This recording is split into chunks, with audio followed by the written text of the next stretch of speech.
আপনাদের মাঝে আবারও আমি নিয়ে চলে এসেছি একটু ইউনিক রেসিপি। এটা কোরিয়ান স্টাইলিশ নুডলস, এটার নামই।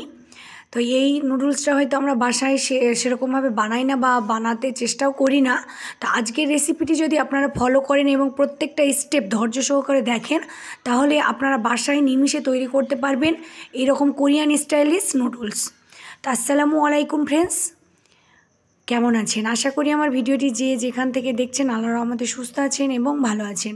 আলহামদুলিল্লাহ, আমরাও ভালো আছি বলে আপনাদের মাঝে ছোট্ট একটি রেসিপি ভিডিও নিয়ে এসেছি। যেহেতু আমার রেসিপিগুলো আপনারা সত্যি বলতে খুব পছন্দ করেন এবং আপনাদের সুন্দর সুন্দর কমেন্ট পড়ে আমি উৎসাহিত হতে পারি এবং আপনাদের জন্য পরবর্তীতে ভিডিও আনার চেষ্টা করি। তো না এনে পারি না, সেজন্য আজকে ভাবলাম একটু ইউনিক রেসিপি আবারও আনা যাক। তো সেটাই এনেছি। আশা করি প্রত্যেক দিনের মতো ভিডিওটি আজকেও আপনাদের ভালো লাগবে। আর যদি ভালো লাগে তাহলে আমি বলবো না, আপনারা অবশ্যই ভিডিওটিকে লাইক করে কন্টিনিউ করুন।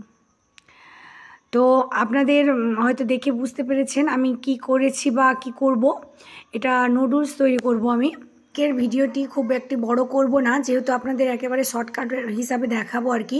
প্রথমে আমি একটি প্যানে জল নিয়ে নিয়েছিলাম। সেই জলে সামান্য তেল ও লবণ দিয়ে আমি নুডলসগুলো দিয়ে সেদ্ধ করে রেখে দিয়েছি। আর একটি ফ্রাই প্যানে আমি এখানে দেখে বুঝতে পারলেন প্রথমে আমি সর্ষের তেল দিয়েছি। আপনারা চাইলে এটা বাটার দিয়ে বা ঘি দিয়ে করতে পারেন বা রিফাইন্ড অয়েল দিয়েও আর কি করতে পারেন, আশা করি বুঝতে পারছেন।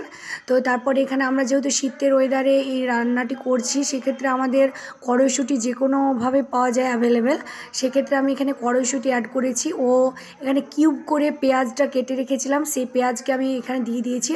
আর একটু ক্ষমাসুন্দর দৃষ্টিতে দেখে নেবেন, যেহেতু ভিডিওটা প্রথমে একটু কেমন হয়ে গেছিলো, ক্যামেরাটা বোঝা যায়নি, সেজন্য একটু অবশ্যই ক্ষমাসুন্দর দৃষ্টিতে দেখে নেবেন। আশা করি আপনারা বুঝতে পারছেন। তারপরে দেখে আমি সব এখানে যে সব পেঁয়াজগুলো আর কি কী বলুন তো, শীতের ওয়েদার তো গলার অবস্থা একেবারেই খারাপ, তবু আপনাদের ভালোবাসার ক্ষেত্রে ভয়েস দেওয়ার চেষ্টা করেছি। তো দেখুন এখানে তারপরে আমি একে একে ডিম দিয়ে দিলাম, 2টো ডিম দিলাম। আপনাদের নুডলসের পরিমাণ হিসাবে আপনারা এখানে ডিমটা অ্যাড করবেন। তো যেসব মশলাগুলো লাগবে আর কি আমাদের রান্নাঘরে যেগুলো থাকে অ্যাভেলেবেল সেগুলো দিচ্ছি। আর এখানে আমি টমেটো অ্যাড করছি। তারপরে এটা কিছুক্ষণ নেড়ে আমি রান্না করে নেব। তো এটা তো আমরা যে কেউ পারি, তবু আপনাদের ডিটেলসে দেখাচ্ছি। যারা হয়তো নতুন রাঁধুনি বা আমরা করতে পারি না বা একেবারে ঝামেলা মনে হয়, তাদের ক্ষেত্রে সুবিধা হবে। তারপরে এখানে সামান্য একটু জল দিয়ে দিলাম। জল দিলে কী হবে, টমেটোটা সেদ্ধ হয়ে যাবে এবং বেশ অনেকটা গ্রেভি আকারে চলে আসবে এবং খেতে ভালো লাগবে। তারপরে যে নুডলসটা আমি সেদ্ধ করে রেখেছিলাম, সেই নুডলস সহ জল সহ একেবারে সবগুলো দিয়ে দিলাম।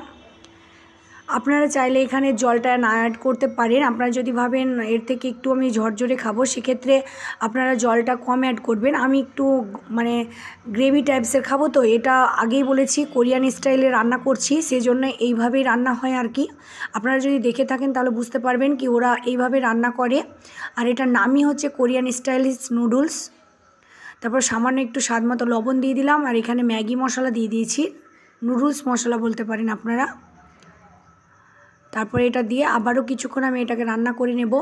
তো মাশাআল্লাহ খেতে অনেকটা টেস্টি হয়েছিল। আপনারা একবার হলো বাসায় তৈরি করে দেখতে পারেন এই রেসিপিটি।